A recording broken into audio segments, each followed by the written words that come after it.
The Juilliard Pre-College started as the Juilliard Prep Division. Over the last decade or two, the range of the education has increased considerably, all within the confines of a Saturday, which we cannot increase beyond 24 hours. I'm not teaching them like typical high school students. We don't treat them as if, oh, you're little, so we're not, it's very serious work. It's got the private lesson, the large ensemble experience in one of our wonderful orchestras. It's got theory, it's got ear training. Saturdays are always really fun because we get to see our music friends. To be surrounded by such talent and to be inspired by the other students was really life-changing for me. On Friday nights, I generally have trouble going to sleep because I start going through all the themes of the third Brahms quartet, and I'm really excited to work on it the next day. They're all very, very tired at the end of the day, but they still say that they look forward all week to the one day where they can spend with people who are like-minded in a place that makes them feel protected, supported, and loved.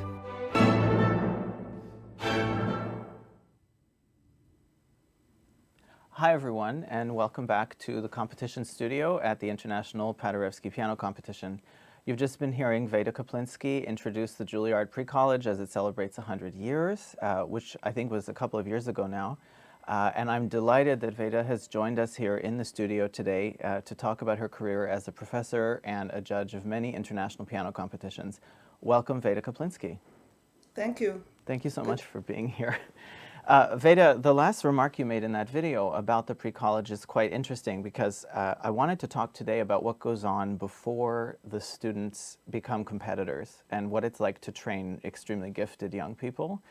And what you said at the end of the video really interested me, that the students at Juilliard Pre-College are all exhausted at the end of a long day of classes and lessons and so on.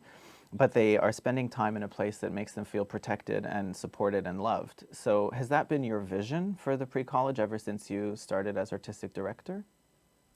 Absolutely. I always wanted students to become musicians, not competitors. With all due respect to competitions, that should never be the goal. The goal should be to become an artist, to become a musician, to respect your art, to love it. And so we try to promote, we can't really avoid the competitiveness because that's the nature of the beast, but we try to promote a safety net. We want them to feel like it's okay to not sound good occasionally. It's okay to learn from your mistakes. That it's a learning institution. It's not a judging institution. If you are good enough to get in there, you deserve to be supported and nurtured. You don't need to be whipped into doing it right. So yeah, that is very much my vision.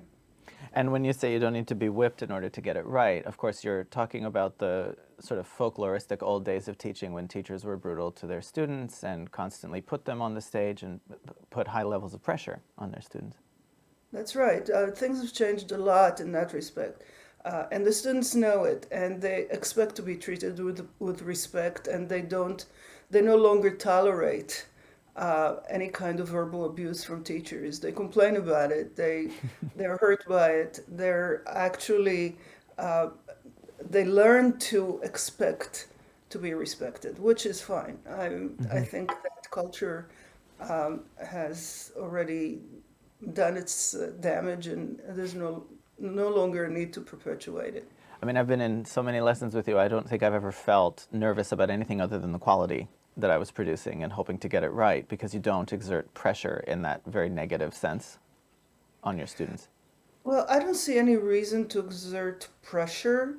I think you need to exert encouragement, you need to motivate, you need to make it something that they learn to love, because otherwise, I tell students all the time that I went to school with so many household names today, and all of them are very different as people, very different as musicians, very different in their style and their aesthetic, but they all have one thing in common, and that is that they love music with every fiber of their being, and that's what gets them through.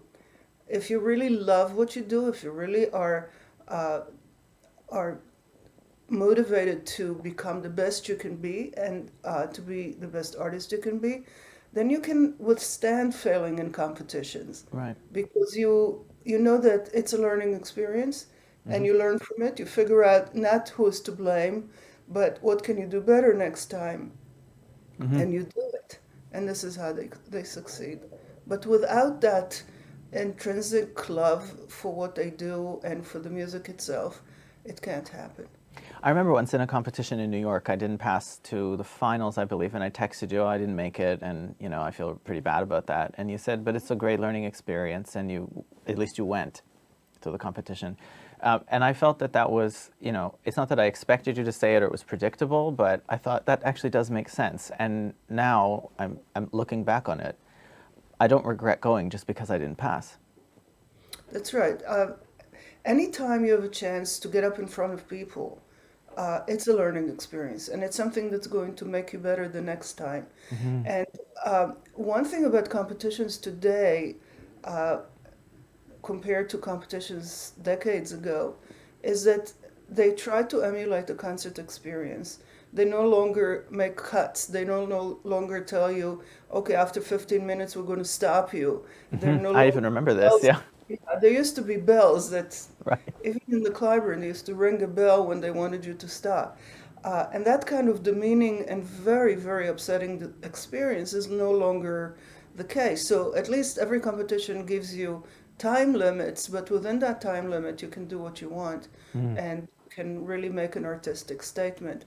So, I tell students all the time, just go there as if you're going to a concert. Right. If you're going to play this length of time, make the best of it, and that's it. And the results are completely out of your control. And every time you enter a competition, you're basically forfeiting the right to have a say in how it ends.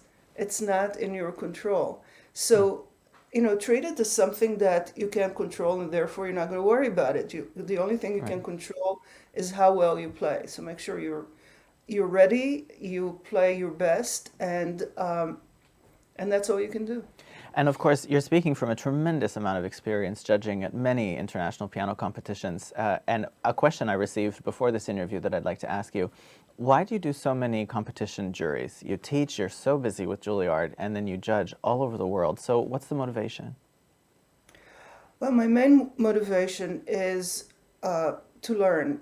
I remember the first international competition that I judged, and I came out of it a completely different person in terms of my perspective, my idea of what's important, what's not important, what succeeds, what doesn't succeed, what works, what doesn't work. I learned so much from it, and I remember the experience of going back to school and starting to teach, and almost subconsciously I was teaching very differently. Right. And the idea, it helps you hone the skill also of identifying talent. Because this is also a skill that needs to be developed. I don't think I was as good at it when I first started decades ago as I am now. And it helps me in auditions also, in auditions in school, when we only have 15 minutes to listen to somebody, then we have to decide whether we want to tolerate them for 4 more years. And it's a difficult decision. Yeah. But when you hear hundreds and hundreds and hundreds of pianists, you hone that skill of doing it. And so in that respect, I feel that I have something to offer. And if it's a competition that I know is run fairly and that there's no monkey business and no behind the scene maneuvers, then I do it. It's not always pleasant, and the results are very often exasperating. But it also helps you then prepare your own students for those very frustrating experiences. And I know that I have the ability, because of my experience, to coach students on how to behave, how to maximize their chances, and also how to react afterwards, so that it doesn't become a devastating experience. So do you tell everybody basically the same types of things, or based on individual students, you adapt what you say to them if they're not happy with the results, let's say? I always adapt what I say to the individual students. I course. think this one of the most exciting thing of teaching is that you never approach anybody the same way. You hone in on the individual, you figure out what they're about, what speaks to them, what motivates them, what vocabulary to use with them, and Yes. you try to do your best with each one of them. I think you really need to get to know them as quickly as possible so that you can find the way to reach them without hurting them. And that's the biggest challenge of teaching, but that's also what makes it exciting and why it's a new experience to me today, 50 years after I started teaching. Wow. Is that something then, they say, it takes many years to become an excellent teacher. You have to learn to perceive and to read people, as you're saying. What do you know about teaching today that you didn't know the very first lesson you gave? My very first lesson was a devastating experience to me. Really? Yeah, because it was, I went to an apartment building because I needed some money, so I found some private students. They were all beginners. None of them were talented, but I started teaching them, and I went home, and it cost me a whole week's of sleep because I said, I don't know what I'm doing. I don't know how to solve this problem. I don't know how to reach them. I don't know how to do this. It was such an amazing discovery for me. I thought teaching would be simple. I just do what my teachers did with me. But it doesn't work that way. And because I was always determined to be a teacher and I wanted to be a good teacher, I started grilling my own teachers with questions. How do you deal with this problem? How do you deal with that problem? How do you solve this? How do you solve that? And then, through doing it, I got better at it. And, you get better at identifying. It's like a good doctor whose knowledge is the same 20 years after medical school, maybe even less. But the experience of looking at a patient and being able to diagnose what's wrong with them is something that you don't learn in medical school. It's something that you learn through doing. And it's the same thing with teaching. What I can do today that I couldn't do 50 years ago is look at a hand and know exactly what's wrong with it. What needs fixing, what the person is doing, technically and musically, that's standing in their way. And then So your that job during the process- lesson is to remove those barriers and to show them how to get past it. Exactly. So, that process becomes much quicker. Well, it took me months to get to that point. Now, 1 and 2 lessons are enough. So that's exciting because it can really be hopeful for young people who also want to take a similar path in their musical career to become teachers, that this is a skill that you can learn. It's not just inherent in some people and not in others. Absolutely. And you're much better off starting at a place that has lower stakes. I mean, you don't want to start in a school where you're going to do damage to really talented people while you're learning. You want to start with kids who might just want to play for the fun of it, and hone your skills on those rather than ruin a real talent. So. On that vein, I would be interested to ask you, what goes into the training of a student? I imagine at the Juilliard pre-college, when they have auditions, you see these incredibly small people walk up to the piano. How do you assess this level of talent that they're bringing to the table? Well, the easy thing to assess is when you see a 9-year-old play Feliks, you know that this is special.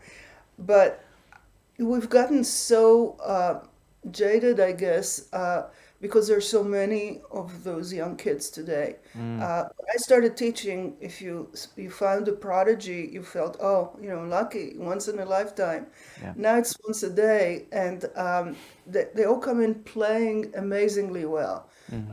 You see this in competitions. I recently judged a competition of that had a section of young people, And it was astounding. And I said to myself, I feel bad for these kids because none of them deserve not to win. Yeah.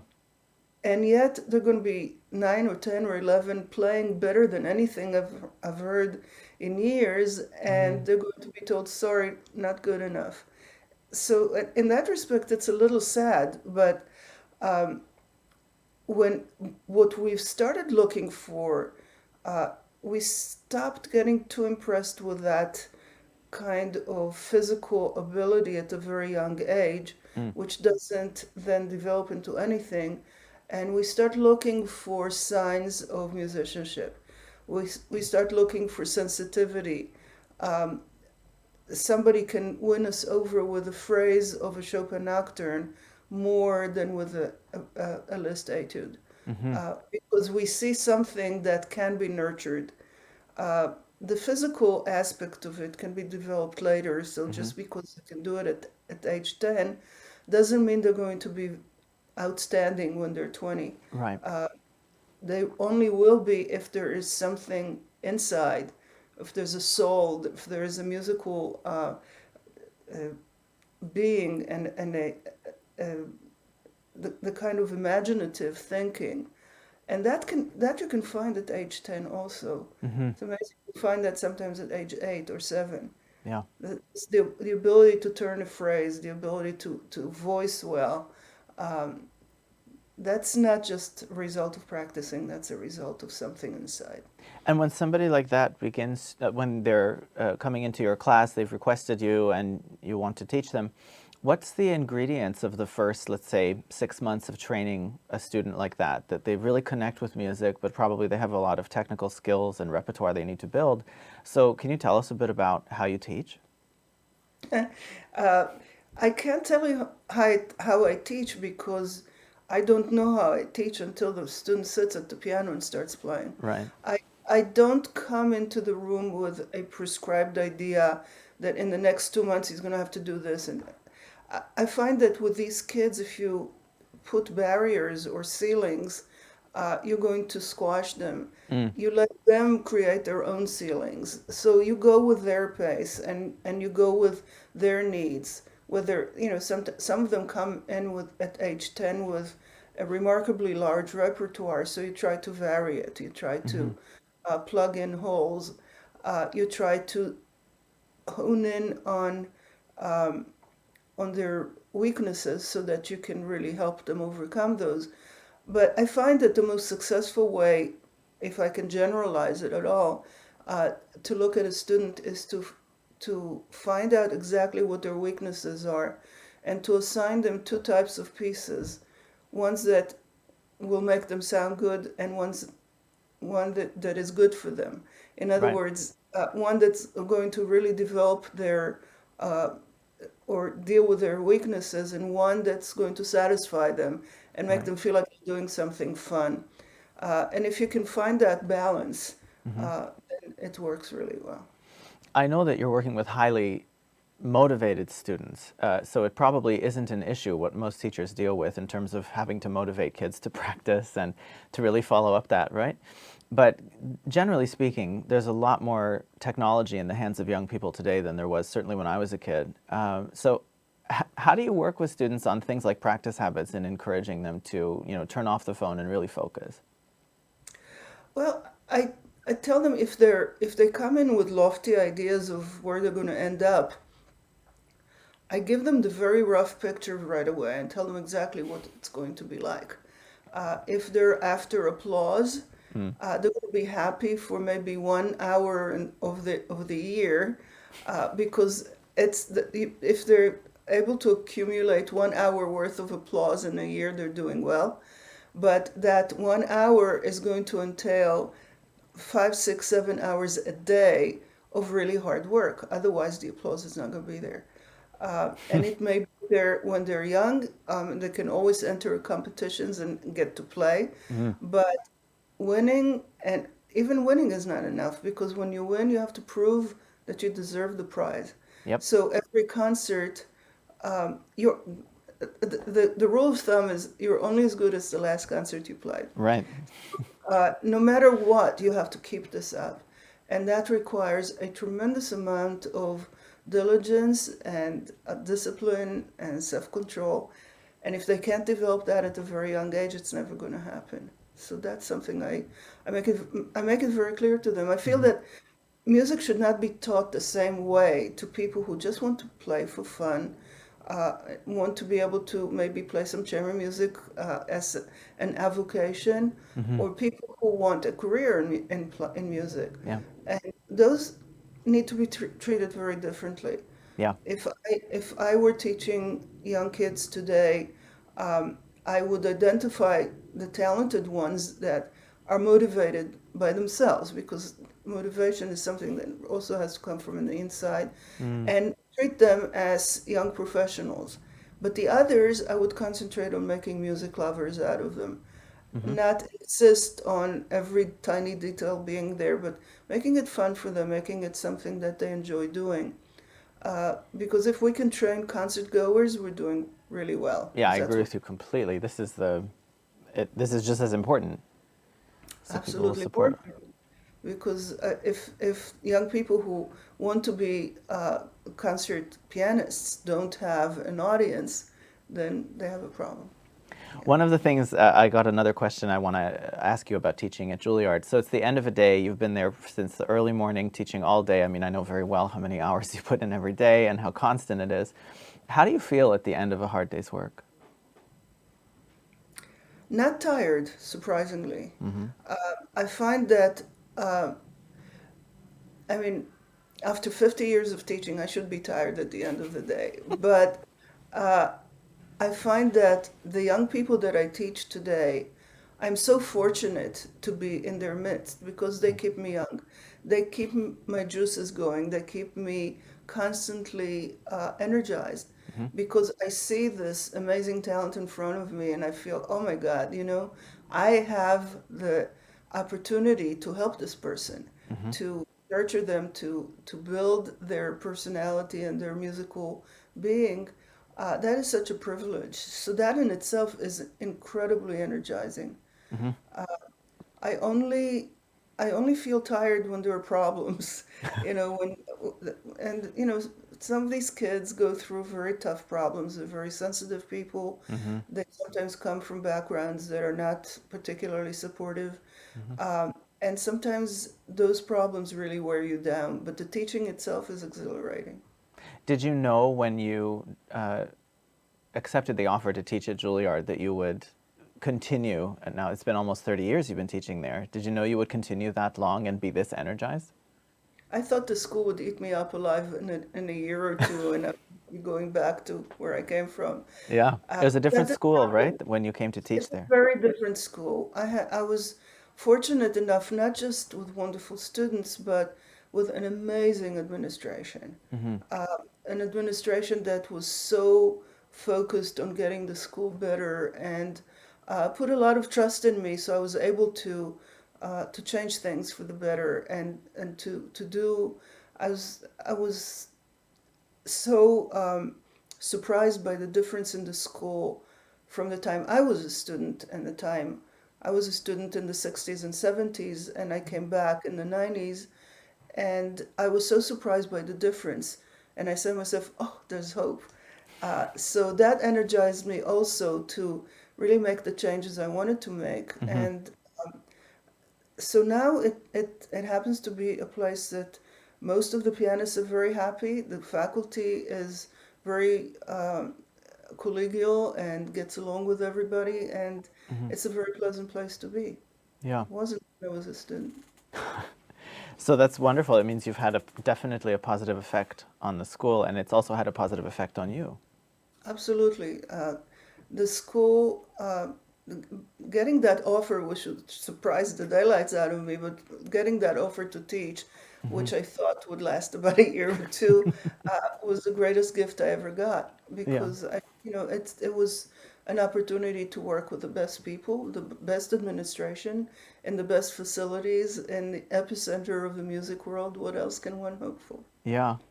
And you've, of course, judged, as we were saying before, and you've been to the Paderewski competition, and your name suggests Polish roots. Yes, my parents did come from Poland. They're Holocaust survivors. They lived in Poland all their lives until the war, and miraculously, through unbelievable adventures, my parents both survived. Nobody else in the family did, except for my brother, who was a young kid at the time. Everybody else was gone. Everybody else is still in Auschwitz, and and they went to Israel just before it was declared a state, and they made life from scratch. And they wanted you to become a musician, right? Yes, that was their big ambition. They wanted my brother to become a musician too, and I think my mother was the first Jewish mother in history who cried when her son went to medical school. Yeah. Because So you're painting for us such a perhaps different narrative of what Juilliard is like, what competitions are like than the general public would like to think in some ways, because Juilliard is so competitive and competitions are by nature cutthroat. But you're painting for us a very different picture of what goes on behind the scenes with the jury, with professors. It's a different story. Absolutely, absolutely. I was once on a panel where there was a competition goer, a person who regularly went to competitions, and she was asked if competitions are ever fair, and her answer was only if you win. Right. And this, unfortunately, that is the mentality out there. That if you don't win, there's something wrong with the competition. Right. If the person that you like doesn't win, there's something wrong with the competition. Right. And there's so many misgivings about that, and people just don't realize that if you're sitting home and listening to a competition online and going to get snacks every 2 minutes and answering the phone and reading whatever you're reading, you can't judge the same way as somebody who's It's sitting totally at different home in the hall. and listening live and listening intently and doing nothing else than listening. You cannot second guess them. Yeah. Number one. And number two, even if you think that somebody is so superior to everybody else, you don't know how they played that day. Right. You don't know how they sounded in that hall, on that piano, with that repertoire. So you can't really judge what goes on. And immediately, if it's not to your liking, it's political. And it's not. It really isn't. Yeah. In all my experiences, there's been maybe one competition. Wow. Really, one competition that I could say was really, tried to be very crooked. Didn't succeed in the end, but it was not honest. Every other competition I've been to, you can fault the judgment of the jury, of course. Right. The jury member thinks a certain way, but whatever decisions they make, they may not have been right or wrong, but they were honest. They were what they thought, and they were free to vote their conscience. I think that local competitions are much more political than the international competitions. And so these kids grow up thinking, oh, competitions are political, but they're not. Right. They're really not. They don't always come up with the best winner. They don't always have a great pool to choose from. So, Right. If a big competition like the Leeds comes up with an ordinary winner, maybe that's all they had. Right.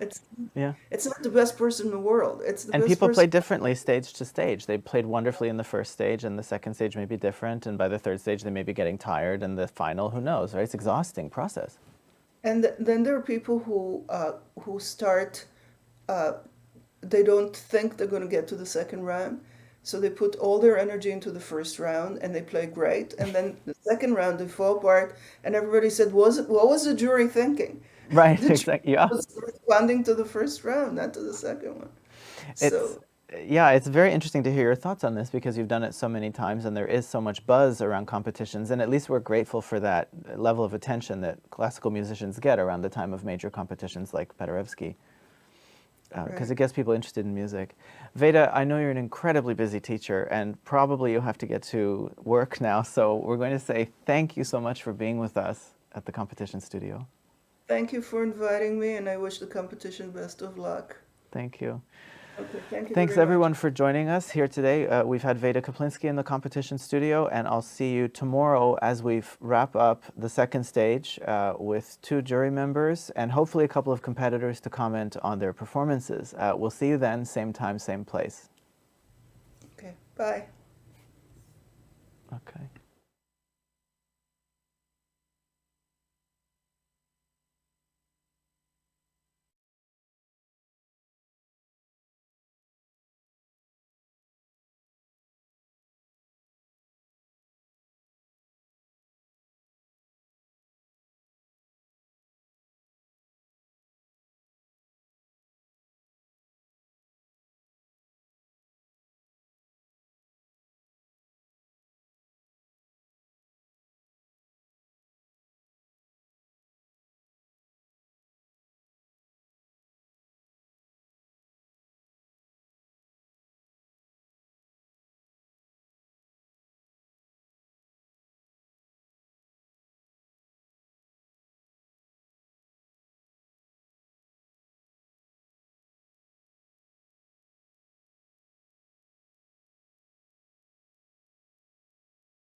The 12th International Paderewski Piano Competition in Bydgoszcz.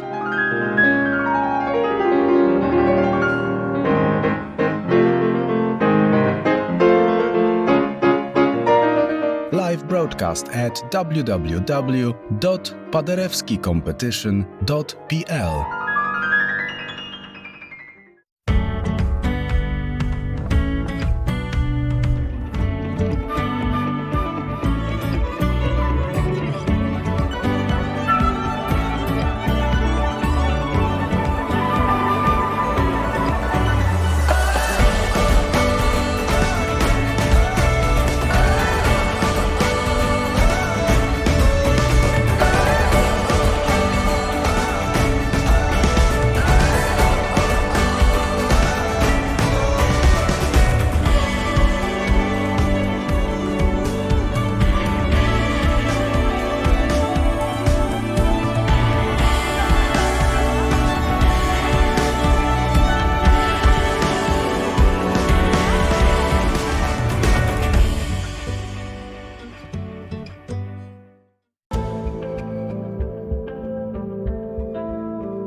Są takie chwile w życiu, które zostają w pamięci.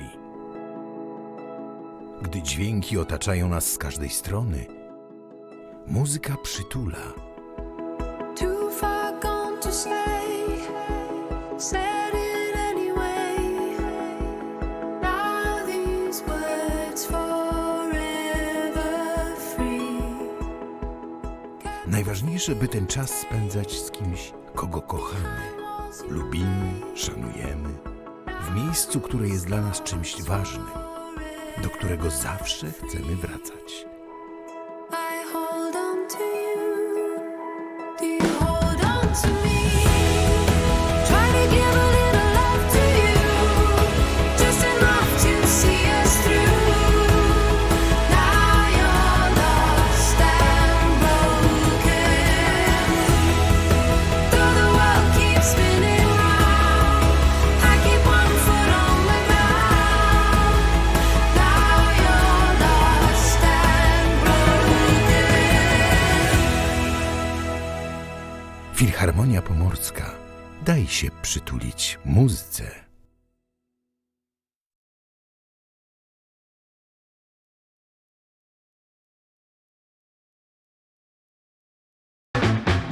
Możesz budować formy na siłowni i grać niesamowite solówki. Możesz oddać się pasji gotowania i miksować ścieżki.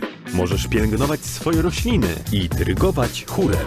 Możesz uwieczniać piękne momenty i występować na wielkich scenach. W Akademii Muzycznej w Bydgoszczy stawiamy na Twoją swobodę i rozwój, dlatego dołącz do nas i poczuj, że naprawdę możesz.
Bydgoszcz, the capital and the largest city of the Kujawian Pomeranian region.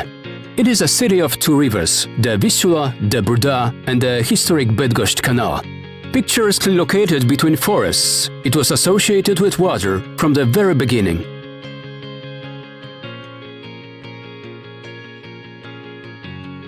Water is one of the city's elements, and the old granaries standing by the Duda River tell about its past and the identity of its inhabitants. A remarkable object on the map of Bydgoszcz is the 18th century Bydgoszcz Canal. It contributed to a rapid development of trade and industry, and it associated its residents with the traditions of the skippers and inland navigation forever. The canal, along with the Vistula and Duda River, is a part of the international E17 waterway connecting Western Europe with the historic Królewiec. The revitalized Roder's Mills on the Mill Island have become a place of cultural gatherings and concerts. The Mill Island itself is a vibrant heart of the city that offers world-class entertainment, not only in opera nova, but also in a picturesque natural setting on the stage built on the Duda embankment. The city can be explored by boats or by a solar boat. From the water level, we can see even more clearly how the past connects with the present and modernity. The living museum created on the renovated Lemara barge tells about the traditions of skippers.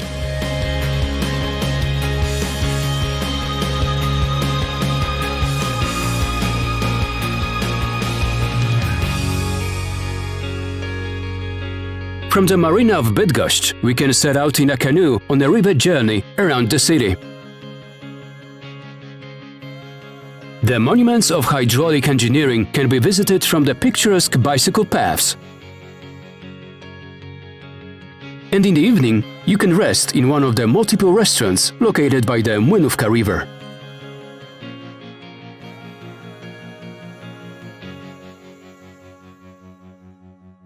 Come, see, feel it.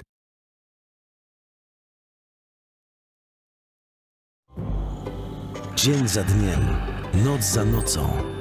Nasze życie upływa pod bezkresnym niebem. Marzymy o rzeczach wielkich,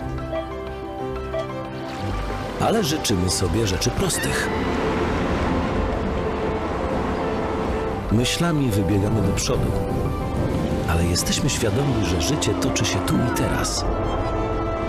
Spoglądamy w niebo z dobrego miejsca na ziemi. 時間と手間をかけ工芸品のように作られる茂る河合グランドピアノ。フラッグシップとして成長した茂る河合グランドピアノは変わらぬ情熱と魂によってさらなる高みを目指します。